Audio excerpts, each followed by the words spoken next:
No ano de 1885, na zona da mata de Pernambuco, a noite caía espessa e quente, carregada com o cheiro adocicado e doentio do melaço que emanava dos engenhos. Sob uma lua cheia que banhava a terra vermelha em uma luz fantasmagórica, o destino de uma família estava prestes a ser selado não por Deus, mas por um coronel. O luto tem muitas formas. Para a maioria é um véu de tristeza, mas para Luzia foi uma máscara que ela usaria por 20 longos anos. Continue assistindo para testemunhar como o luto se tornou uma arma. Aproveite e se inscreva para não perder outras histórias como esta, e comente de onde você acompanha essa jornada de vingança que atravessou décadas. O ar pesado daquela época era uma mistura de suor, cana esmagada e uma injustiça tão antiga quanto o próprio solo.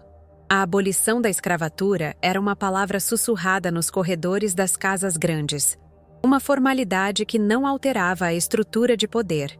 Os coronéis, donos da terra, da água e da vida, governavam com mão de ferro, e a lei era apenas a sombra de seus desejos.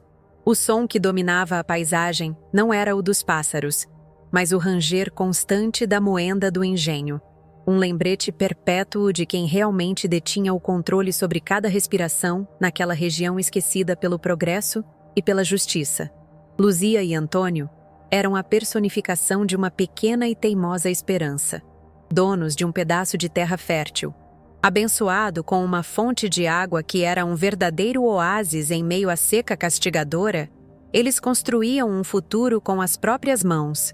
Antônio, um homem de fibra sertaneja, possuía uma dignidade que não se curvava ao poder. Quando o coronel Inácio Tavares, o impiedoso senhor do engenho Bom Destino, cobiçou suas terras e ofereceu uma miséria por elas, a recusa de Antônio foi firme e imediata. Ele não venderia sua alma nem o futuro de sua família. A arrogância do coronel Inácio não tolerava desafios. Para ele, a recusa de um lavrador não era uma negociação, era uma afronta, um inseto a ser esmagado. De sua varanda na casa grande, com o olhar frio e calculista, ele observava as luzes distantes da pequena casa de Antônio e Luzia. Ele não via um lar, via um obstáculo. Com um gesto quase displicente, convocou seu braço direito, Amâncio, um homem cuja crueldade era lendária na região. A ordem foi dada sem emoção, como quem manda limpar uma erva daninha do jardim. Naquela noite, a lição sobre poder absoluto seria ensinada com sangue. O som da porta sendo arrombada foi como um trovão que partiu a noite e a vida de Luzia em duas. Os capangas de Inácio, liderados por Amâncio, arrastaram Antônio para fora sob o olhar aterrorizado da esposa. Ela foi forçada a assistir, imobilizada não por cordas, mas pelo puro horror, enquanto seu marido era espancado até a morte. Cada golpe ecoava em sua alma, quebrando algo que jamais seria consertado. O corpo de Antônio foi deixado na poeira vermelha, um aviso macabro para qualquer um que ousasse sonhar com independência. Enquanto as chamas começavam a devorar a pequena casa, transformando memórias em cinzas, Luzia sentia o filho em seu ventre, um segredo que o mundo ainda não conhecia. O fogo lá fora refletia em seus olhos, mas o que queimava dentro dela era uma chama diferente, fria e escura. Ela perdeu o marido, o lar e o futuro. Mas naquele instante de dor absoluta, algo nasceu. O mundo a via como uma vítima indefesa, uma viúva anônima cujo sofrimento seria esquecido com o nascer do sol. Mal sabiam eles que a mulher que chorava silenciosamente sobre a terra ensanguentada já não era mais Luzia. Ela olhou para as luzes distantes do engenho Bom Destino, a fortaleza de seu inimigo. Não havia mais lágrimas. Apenas um vazio gélido e um propósito forjado no fogo e no sangue. A vingança não viria com gritos ou armas, pois ela não tinha nenhuma. Viria no silêncio, na paciência, na submissão. Para destruir o coronel, ela precisaria se aproximar dele, servir em sua mesa, respirar seu ar.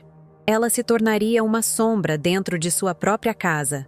Uma presença tão insignificante que ninguém jamais notaria a faca que ela afiava lentamente em seu coração, dia após dia, por 20 anos. Os primeiros anos foram um borrão de poeira, fome e silêncio.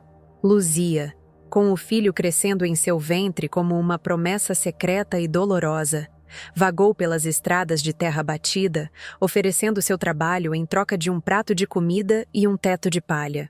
Cada nascer do sol era uma batalha contra a memória daquela noite. Uma luta para manter a sanidade enquanto o ódio se enraizava em sua alma como uma árvore de espinhos. Ela aprendeu a sorrir sem sentir, a baixar a cabeça para não ser notada, transformando seu corpo em uma concha vazia que protegia a pérola de sua vingança. Foi em um dia de sol escaldante que ela se viu diante dos portões do engenho Bom Destino. A decisão não foi fruto do desespero, mas de um cálculo frio que assustaria a jovem que um dia ela fora. Para destruir a serpente, era preciso conhecer seu ninho. Com uma história ensaiada de viuvez e miséria, ela pediu emprego na cozinha, o coração da casa grande, o lugar onde todos os segredos, medos e planos do coronel eram digeridos junto com a comida. Inácio Tavares mal olhou para ela. Via apenas um par de mãos úteis, e a admitiu. A presa havia entrado voluntariamente na jaula do predador. Bento nasceu em uma noite de tempestade, em um quartinho nos fundos da senzala agora vazia. O som do trovão abafou seu primeiro choro, um segredo guardado pelo céu e pela noite. Luzia o segurou contra o peito, sentindo o calor de sua pequena vida, e soube que ele era sua âncora e sua arma. Ele era a memória viva de Antônio, o motivo pelo qual ela respirava, e seria o combustível que a manteria aquecida durante as 2 décadas de inverno que viriam. Ela sussurrou em seu ouvido o nome de seu pai, uma palavra que nunca mais seria dita em voz alta naquele lugar maldito. Os dias se transformaram em anos, marcados pelo ritmo implacável da moenda e pelo cheiro de cana esmagada. Luzia se tornou uma sombra na cozinha, eficiente, silenciosa, invisível. Ela aprendia as preferências do coronel, a comida que o acalmava, o vinho que o deixava falante, o doce que adoçava seu humor cruel. Cada prato que servia era um ato de guerra disfarçado de servidão. Ela o observava de longe, estudando suas fraquezas, a maneira como sua arrogância o cegava, o desprezo com que tratava sua própria família. E a cada dia, o ódio dela se tornava mais puro, mais paciente. Houve momentos em que a máscara quase caiu. Uma vez, durante um jantar, o coronel Inácio contou, rindo, a história de como havia adquirido uma nova faixa de terra de um lavrador teimoso anos atrás. O sangue de Luzia gelou, suas mãos tremeram e um prato de porcelana escorregou, estilhaçando-se no chão. O silêncio que se seguiu foi pesado. O olhar do coronel cortante como uma faca. Mas ela se curvou. Pediu desculpas com a voz embargada pela dor que ele confundiu com medo, e limpou os cacos, recolhendo junto os pedaços de seu coração partido. Ninguém jamais suspeitaria que seu corpo inteiro gritava por dentro. Enquanto o mundo via uma serva, Bento via uma mãe. Nos raros momentos a sós, longe dos olhos da casa grande, Luzia se permitia ser ela mesma. Contava-lhe histórias do sertão, de homens valentes e mulheres fortes, fábulas que continham a semente da dignidade que o coronel tentava esmagar em todos. Em seu 5º aniversário, ela lhe deu o único presente que podia, uma pequena flor do campo que ela escondera no avental. Era um gesto minúsculo, mas para Bento era o mundo. Uma promessa silenciosa de que, apesar da escuridão, a beleza ainda existia. Conforme Bento crescia, as perguntas se tornavam mais difíceis. Ele via os outros meninos com seus pais e questionava a ausência do seu. Luzia inventava histórias de um homem bom que havia sido levado por uma febre, uma mentira que rasgava sua garganta a cada vez que a proferia. Ela o ensinava a ler e a escrever às escondidas, usando carvão em pedaços de madeira, dando a ele a única ferramenta que o poder não poderia tirar. Ela sabia que o conhecimento seria sua herança. A única coisa de valor que poderia lhe deixar em um mundo que só lhe oferecia correntes. A cozinha, com seu fluxo constante de gente, tornou-se o centro de sua rede de espionagem. Ela ouvia as conversas dos capangas, as lamentações da esposa do coronel, as conspirações sussurradas entre os visitantes. Ela sabia quem devia dinheiro, quem tinha amantes, quem guardava rancor. Cada pedaço de informação era um tijolo que ela usava para construir o mausoléu do Império de Inácio Tavares. Ela não precisava de armas, pois as palavras, usadas no momento certo, poderiam ser mais letais que qualquer punhal. E ela estava disposta a esperar o momento perfeito. 10 anos se passaram. Uma praga varreu a região, uma doença que secava os homens por dentro. Amâncio, o capanga sádico que liderou o assassinato de Antônio, caiu de cama, queimando em febre. Os médicos da capital foram chamados, mas nada podiam fazer. O homem que fora o braço direito do coronel estava morrendo, e uma estranha justiça parecia finalmente estar sendo feita. Mas Luzia viu algo mais. Uma oportunidade que a fez tremer. Seria ela capaz de usar seu conhecimento de ervas para salvar o monstro que assombrava seus pesadelos? Ela se apresentou ao coronel, oferecendo seus conhecimentos. O desespero fez Inácio aceitar. Durante dias e noites, Luzia cuidou de Amâncio, forçando chás amargos por sua garganta. Enquanto ele delirava, ela se inclinou e sussurrou em seu ouvido, plantando sementes de paranoia. Falou de traições, de outros capangas que zombavam de sua doença, de planos para tomar seu lugar. Ela misturou a cura para o corpo com o veneno para a mente. Um ato de crueldade tão refinado que a assustou. Amâncio sobreviveu, mas a confiança no engenho morreu. Ele acordou um homem diferente, olhando para seus antigos companheiros com desconfiança, vendo inimigos em cada sombra. O coronel, grato pela cura, não percebeu que a lealdade de seu círculo íntimo começava a se esfarelar. Se você tivesse o poder de salvar seu pior inimigo apenas para vê-lo destruir tudo ao seu redor, você o faria? A jornada de Luzia estava apenas começando, e as apostas ficavam cada vez mais altas. Continue assistindo e se inscreva para não perder o desenrolar desta teia de vingança. E nos diga, de qual cidade você acompanha essa saga? Luzia observou de longe enquanto as primeiras brigas e acusações envenenavam as relações na Casa Grande. A semente que ela plantou no delírio de Amâncio floresceu em um jardim de desconfiança mútua. O poder de Inácio não vinha de sua força, mas da lealdade cega de seus homens. E agora, essa lealdade estava rachada.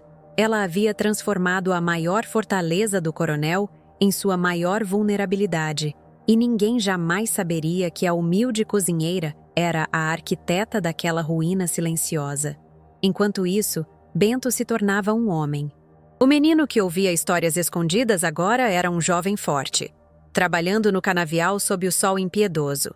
Ele sentia na própria pele a injustiça do sistema, o peso da chibata, a humilhação do trabalho sem recompensa. O fogo de seu pai corria em suas veias, uma chama de rebeldia que Luzia lutava para controlar.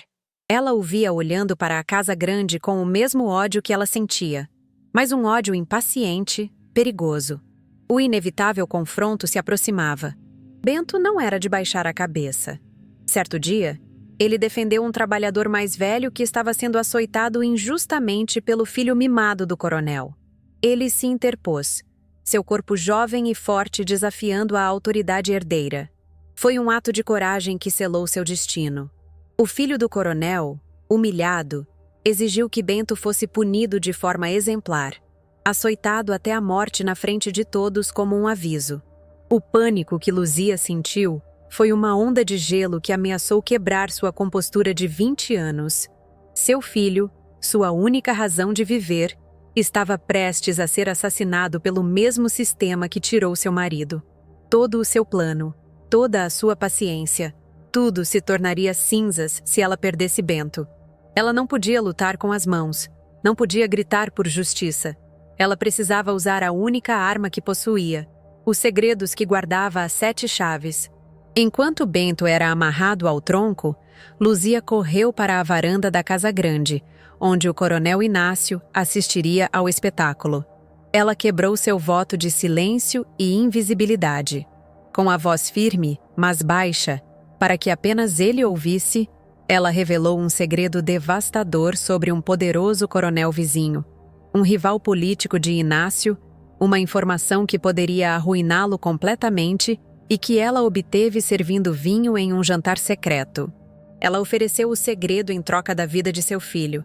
Foi uma aposta desesperada, um movimento que a expunha completamente. Pela primeira vez, o coronel Inácio olhou para a viúva não como uma serva, mas como uma peça em um jogo que ele não sabia que estava jogando. Ele viu em seus olhos não o medo de uma mãe, mas a frieza de uma negociadora.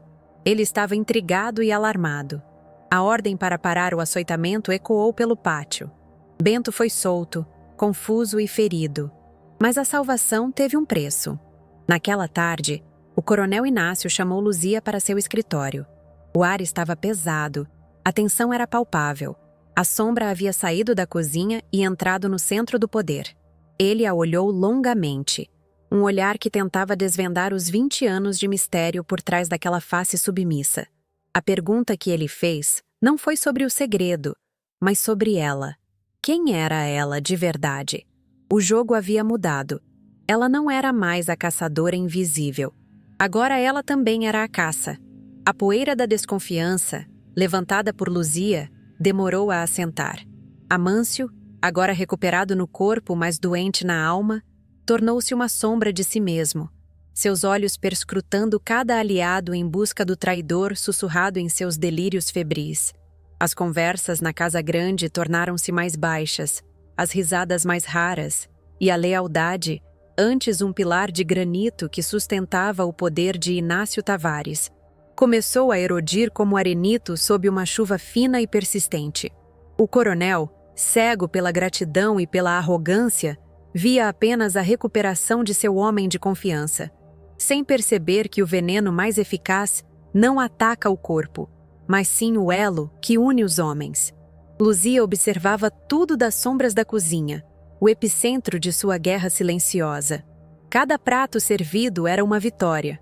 Cada copo de vinho enchido era um avanço em território inimigo.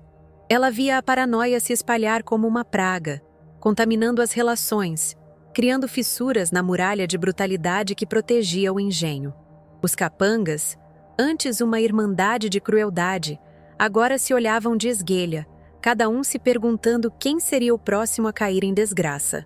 A orquestra da ruína tocava uma melodia lenta, e Luzia era a maestrina invisível, regendo o caos com gestos sutis e calculados. Enquanto a estrutura de poder do coronel apodrecia por dentro, Bento florescia do lado de fora, sob o sol impiedoso que castigava os canaviais. Ele se tornara um homem, o corpo forte e rijo como a madeira do sertão, os olhos carregando a mesma chama indomável que um dia queimara nos de seu pai. Ele não conhecia a história completa, apenas a versão diluída que sua mãe lhe contara, mas sentia a injustiça na própria pele, nas cicatrizes que o trabalho forçado deixava em suas mãos, no gosto amargo da humilhação diária. O ódio de Bento não era paciente como o de sua mãe. Era um fogo jovem, impaciente e faminto por combustível. Luzia o observava com uma mistura de orgulho e terror, vendo nele o reflexo de Antônio, um espírito que não nascera para se curvar. Ela tentava aplacar sua fúria com histórias e promessas vagas de um futuro diferente. Mas sabia que era como tentar represar um rio em época de cheia. A colisão era inevitável, uma questão de tempo. E o tempo estava se esgotando rapidamente. A centelha que incendiou a planície veio em uma tarde sufocante, quando o ar parado parecia pesado demais para respirar. O filho do coronel Inácio, um jovem arrogante e fraco que imitava a crueldade do pai sem possuir sua astúcia, ordenou que um trabalhador idoso fosse açoitado por ter tropeçado e derramado um balde de água. O velho, frágil e exausto, caiu de joelhos, aguardando os golpes que certamente o matariam. Foi então que Bento se moveu. Ele não gritou, Não ameaçou. Simplesmente se postou entre o chicote e o velho. Seu corpo um escudo humano.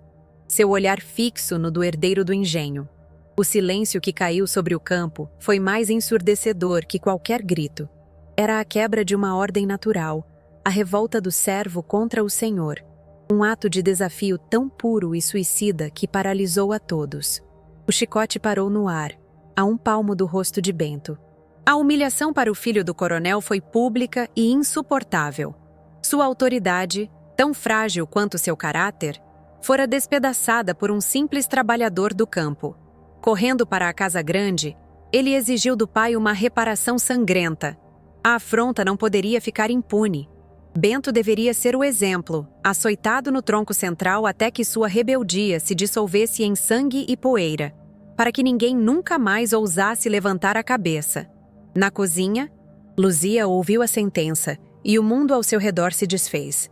20 anos de planejamento, de sacrifício, de ódio contido, tudo se tornou insignificante diante da imagem de seu filho amarrado ao mesmo tronco onde tantos outros sonhos haviam morrido. O pânico, um sentimento que ela mantivera aprisionado por 2 décadas, subiu por sua garganta como um veneno, ameaçando quebrar a máscara que se tornara seu próprio rosto. Seu plano de vingança não valia nada se perdesse a única coisa que lhe restava. Enquanto os capangas arrastavam Bento para o pátio, sob os olhares aterrorizados dos outros trabalhadores, Luzia tomou uma decisão. Não havia mais tempo para sutilezas, para sombras, para o jogo longo. Ela abandonou suas panelas, limpou as mãos no avental e caminhou para fora da cozinha, para a luz ofuscante do sol e para o centro do palco. Cada passo era uma aposta. Cada respiração, um risco que poderia destruir tudo. Ela não foi até o pátio. Foi direto para a varanda da casa grande, onde o coronel Inácio já se acomodava em sua cadeira de balanço, um copo de cachaça na mão, pronto para assistir ao espetáculo de poder que reafirmaria seu domínio. Ela parou ao seu lado. Uma presença tão inesperada que o fez se virar, a irritação estampada no rosto. Servos não se aproximavam sem serem chamados. Sua voz, quando saiu, não era o sussurro submisso que ele estava acostumado a ouvir. Era baixa, sim, mas firme como uma rocha, carregada com o peso de 20 anos de segredos. Ela não implorou, não chorou. Ela negociou. Revelou a Inácio um detalhe crucial sobre uma negociação de terras que ele mantinha em segredo com um coronel vizinho, um rival poderoso. Um detalhe que provava que ele estava sendo traído, que seu rival planejava usá-lo e depois destruí-lo. A informação era uma adaga de gelo no coração da paranoia de Inácio. Uma informação que apenas alguém que estivesse dentro de sua casa, ouvindo as conversas mais íntimas, poderia saber. Ele olhou para aquela mulher, a viúva silenciosa que ele mal notara por 2 décadas, e pela primeira vez a viu de verdade. Não viu uma cozinheira, mas uma jogadora, uma peça em seu tabuleiro que ele nunca soube que existia. Ela ofereceu a fonte de sua informação, os detalhes completos da traição, a prova de que precisava para esmagar seu rival antes de ser esmagado. Em troca, ela pediu apenas uma coisa: a vida de seu filho. A arrogância do coronel lutou contra a necessidade de sobrevivência. Perdoar a afronta de Bento era um sinal de fraqueza, mas ignorar o aviso de Luzia poderia ser sua ruína. Você resistiria a essa pressão? Com seu império em jogo? Confiaria na palavra de uma serva que de repente revelava ter mais poder do que você jamais imaginou? A escolha de Inácio selaria não apenas o destino de Bento, mas o seu próprio. Continue assistindo para descobrir o desfecho dessa aposta desesperada. E aproveite para se inscrever e não perder o clímax dessa história. Comente aí de qual cidade você está torcendo por essa vingança. Com um gesto irritado, mas decisivo, o coronel Inácio ordenou que parassem o açoitamento. A ordem ecoou pelo pátio, causando confusão e alívio. Bento foi desamarrado, o corpo dolorido, a mente girando sem entender a súbita mudança de seu destino. Ele viu sua mãe na varanda, ao lado do coronel, e pela primeira vez sentiu um medo diferente. A percepção de que forças muito maiores estavam em movimento. A salvação, no entanto, não veio de graça. Luzia sabia que havia cruzado uma linha sem volta. Ela salvara seu filho, mas sacrificara seu disfarce. A invisibilidade que fora seu maior trunfo por 20 anos havia se dissipado sob o sol forte daquela tarde. Ela se tornara visível, e no mundo de Inácio Tavares, ser visível era ser um alvo. Naquela mesma noite, após o jantar tenso e silencioso, o coronel a convocou a seu escritório. A porta se fechou atrás dela com um som pesado e definitivo. Não havia mais a dinâmica de mestre e serva.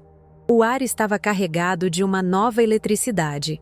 A tensão de dois adversários se medindo pela primeira vez. A sala, antes um lugar de poder absoluto para ele, agora era um campo de batalha. Ele não a questionou sobre o segredo do rival. Isso viria depois. Sua primeira pergunta foi mais profunda, mais perigosa. Ele a olhou nos olhos, tentando penetrar as camadas de tempo e dor que escondiam sua verdadeira identidade, e perguntou com uma calma ameaçadora quem ela era. Não o nome, não a função. Ele queria saber quem era a mulher que vivia sob seu teto e guardava segredos capazes de derrubar reinos. Luzia encontrou seu olhar sem vacilar. O medo ainda estava lá, um nó frio em seu estômago, mas agora estava misturado com uma estranha sensação de libertação. A máscara havia caído. A longa e sufocante performance de submissão chegara ao fim. Ela ainda era a presa na jaula do leão. Mas agora o leão sabia que ela tinha dentes. O jogo havia mudado de forma irrevogável. Ela não era mais a caçadora invisível, movendo as peças nas sombras enquanto o inimigo permanecia alheio. Agora, ela estava exposta, e a caçada seria mútua. A guerra silenciosa de Luzia estava prestes a se tornar um confronto aberto, e o engenho bom destino era pequeno demais para os dois. A pergunta do coronel Inácio pairou no ar pesado do escritório, uma ameaça velada, uma sentença suspensa. Luzia respirou fundo, sentindo o cheiro de couro velho, tabaco e poder rançoso que impregnava a sala. 20 anos de silêncio se acumularam em sua garganta, prontos para transbordar não como um rio de lágrimas, mas como uma avalanche de verdades afiadas. Ela não respondeu com seu nome, mas com outro. Um nome que era uma assombração, uma dívida de sangue que jamais fora paga. Ela o olhou nos olhos e disse o nome de seu marido, Antônio, e observou a cor fugir do rosto do homem que se julgava um deus naquela terra.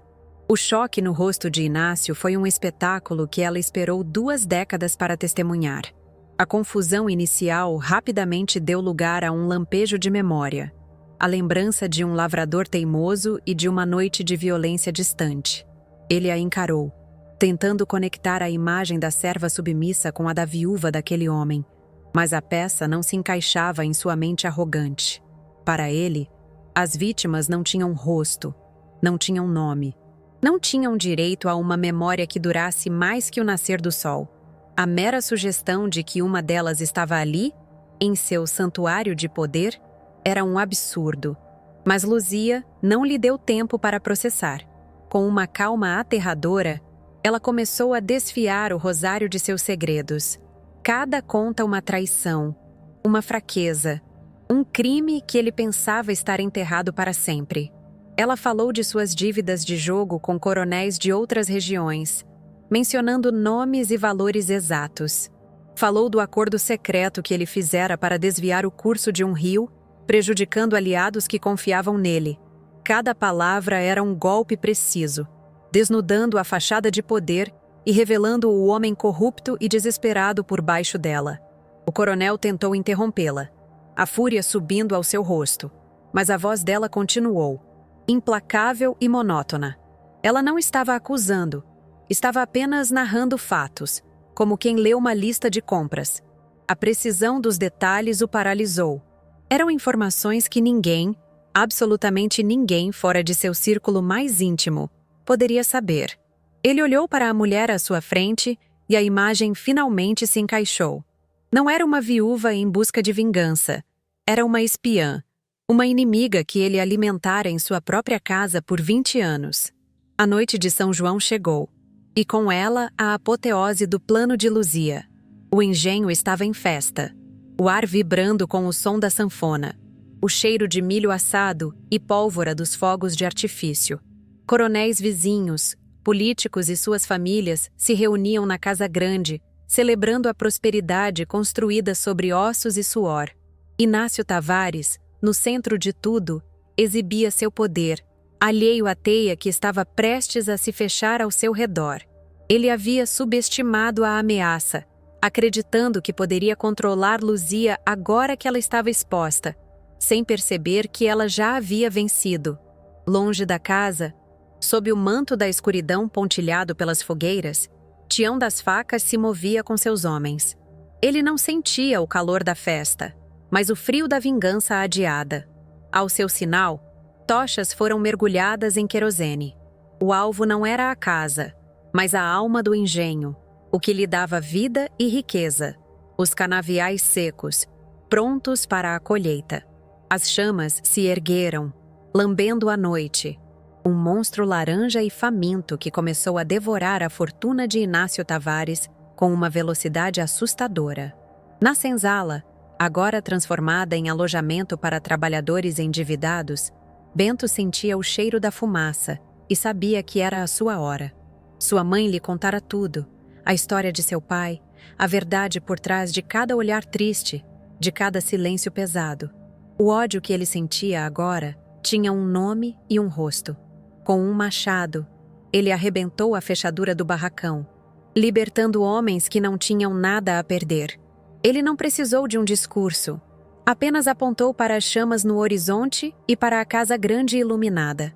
A rebelião tinha começado. O primeiro sinal de que a noite estava perdida para o coronel não foi o fogo, mas o grito de pânico que veio do salão. As chamas, visíveis das janelas, pintavam o céu de um vermelho apocalíptico, cercando a propriedade em um anel de fogo intransponível. A música parou. O riso se transformou em medo. Os convidados, os pilares do poder local, viram-se presos em uma armadilha. O cheiro de sua própria riqueza queimando-se misturando ao suor frio que brotava em suas testas. O caos se instalou. Foi nesse momento que Luzia entrou no salão. Ela não carregava uma arma, apenas uma bandeja de prata vazia, o símbolo de sua servidão agora transformado em um cetro de poder. O silêncio caiu quando todos os olhos se voltaram para ela. Ela caminhou lentamente até o centro da sala, seus passos ecoando no chão de madeira. Seu rosto, antes uma máscara de humildade, agora era um monumento de resolução fria. Ela parou diante de Inácio Tavares, que a olhava com uma mistura de ódio e pavor. Ela começou a falar, e sua voz, clara e firme, cortou a tensão como uma faca. Ela não gritou, ela narrou. Contou a história daquela noite de lua cheia, 20 anos atrás. Descreveu o cheiro da poeira, o som dos ossos de Antônio se quebrando, o calor do fogo que consumiu sua casa. Ela deu nome aos capangas, detalhou as ordens dadas pelo coronel, expondo sua covardia e sua brutalidade diante de seus pares, que agora o olhavam não como um líder, mas como um animal encurralado. Cada palavra era uma pá de terra jogada sobre o caixão de sua reputação. Ela revelou os segredos que sabia sobre cada um dos coronéis presentes na sala, as traições mútuas, os acordos quebrados. Ela não os ameaçou, apenas expôs a podridão que unia todos eles, quebrando a frágil aliança do medo e do interesse. Eles se olharam, a desconfiança envenenando o ar, cada um percebendo que Inácio era um navio afundando, e que permanecer a seu lado era se afogar junto. Despojado de seu poder, de seus aliados e de sua dignidade, o coronel Inácio fez o que os tiranos sempre fazem quando perdem o controle. Ele recorreu à violência. Com um rugido de fúria, ele avançou sobre Luzia. Mas antes que pudesse alcançá-la, a porta do salão se abriu com um estrondo. Bento estava ali, o rosto coberto de fuligem, os olhos queimando com o fogo da rebelião e o ódio de uma vida inteira. Atrás dele, a multidão de trabalhadores, armados com facões e a coragem do desespero. O confronto final não foi de Luzia. Sua guerra fora vencida com paciência e palavras. O que se seguiu foi a colheita inevitável do que Inácio Tavares plantara por décadas. O encontro de Bento, o futuro que ele tentou apagar, com o coronel, o passado que o assombrava, foi breve e brutal. O tirano não caiu por uma única mão, mas foi engolido pela fúria coletiva que ele mesmo criara. Um redemoinho de facões e gritos de justiça adiada. Luzia observou a cena, imóvel. Ela não sentiu triunfo, nem alegria. Apenas um vazio imenso e gélido. O fogo lá fora crepitava, consumindo o engenho Bom Destino, purificando a terra com suas chamas. O som da revolta era a canção de ninar de sua vingança. Ela havia cumprido sua promessa, feita sobre a terra ensanguentada 20 anos antes. O luto finalmente podia começar a se transformar em outra coisa, talvez em paz. O silêncio que se seguiu à tempestade foi mais profundo que qualquer som.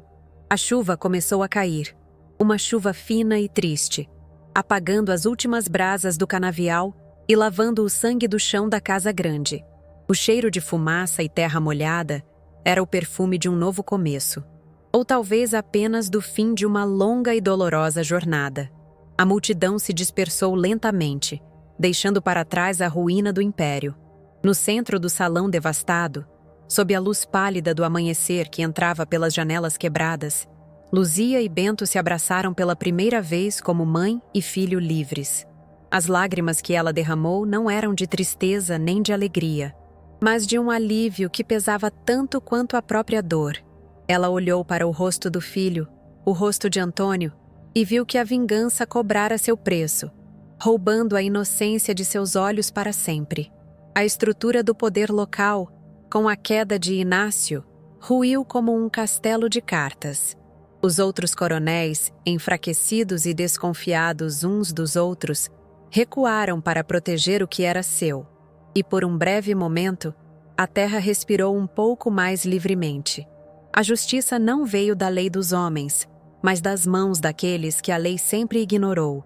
A vitória foi conquistada, mas as cicatrizes permaneceriam para sempre. O luto de Luzia não terminou naquela noite, mas se transformou. De uma arma fria e paciente, tornou-se a memória terna de um amor perdido e a lembrança sombria do preço da justiça. Ela havia se tornado um monstro para caçar outro, mas o fez para que seu filho pudesse viver em um mundo com um pouco menos de escuridão. Será que o fim justifica os meios quando a injustiça é absoluta? Essa é uma pergunta que a história deixa para nós. Comente o que você faria no lugar dela e compartilhe essa história para que o legado de resistência nunca seja esquecido. O amanhecer que se seguiu à noite de fogo e fúria não trouxe o sol, mas uma chuva fina e persistente que parecia lavar as cinzas e o sangue da terra. O cheiro de fumaça e terra molhada impregnava o ar. Um perfume melancólico para o fim de uma era. Luzia e Bento permaneceram em meio à devastação da Casa Grande, não como conquistadores, mas como sobreviventes de uma longa guerra.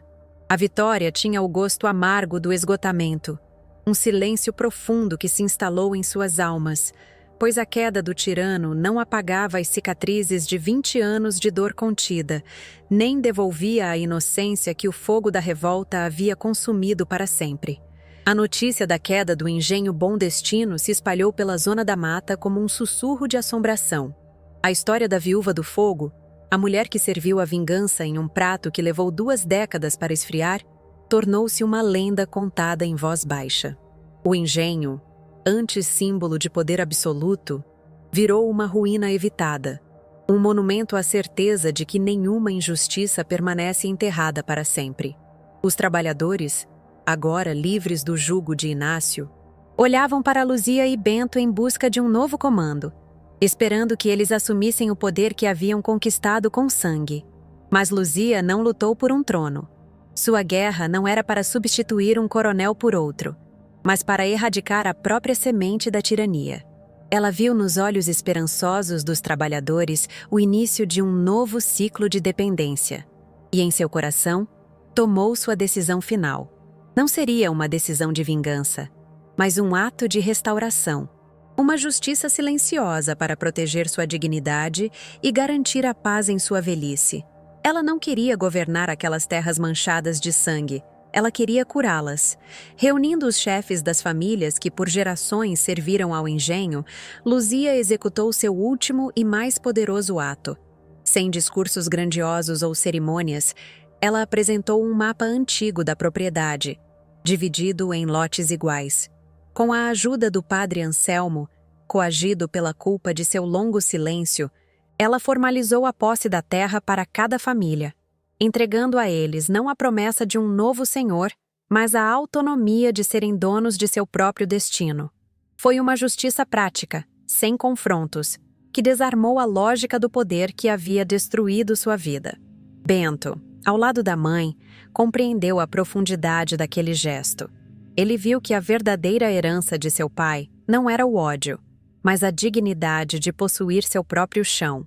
Ele abriu mão de qualquer direito de liderança sobre os outros, escolhendo ficar apenas com o pequeno pedaço de terra que um dia pertencera a Antônio, aquele com a fonte de água. Ele se tornou um igual entre eles, ensinando o que aprendera sobre cooperação, garantindo que o legado de sua família não fosse de poder, mas de liberdade. Anos mais tarde, a imagem final daquela saga não era de fogo ou fúria, mas de paz. Luzia, já uma mulher de cabelos brancos, sentava-se na varanda de uma casa simples, construída exatamente onde a sua fora queimada. De lá, ela via dezenas de pequenas propriedades prósperas, o som das moendas substituído pelo riso de crianças livres. Ela olhava para a fonte de água, a origem de toda a dor, que agora saciava a sede de uma comunidade inteira. Sua obra estava completa, sua vingança transformada em redenção. A história de Luzia nos ensina que a maior vitória não é esmagar o inimigo, mas construir um futuro onde a injustiça dele não possa mais criar raízes. O legado dela não está na queda de um homem, mas na ascensão de muitos. A dignidade que ela reconquistou em silêncio ecoa até hoje, nos lembrando que nossas ações mais silenciosas podem ser as que mais profundamente transformam o mundo. Se a jornada desta mulher tocou você, inscreva-se para continuar ouvindo histórias de resistência. Comente sobre o que significa construir um legado e compartilhe para que a coragem silenciosa nunca seja esquecida.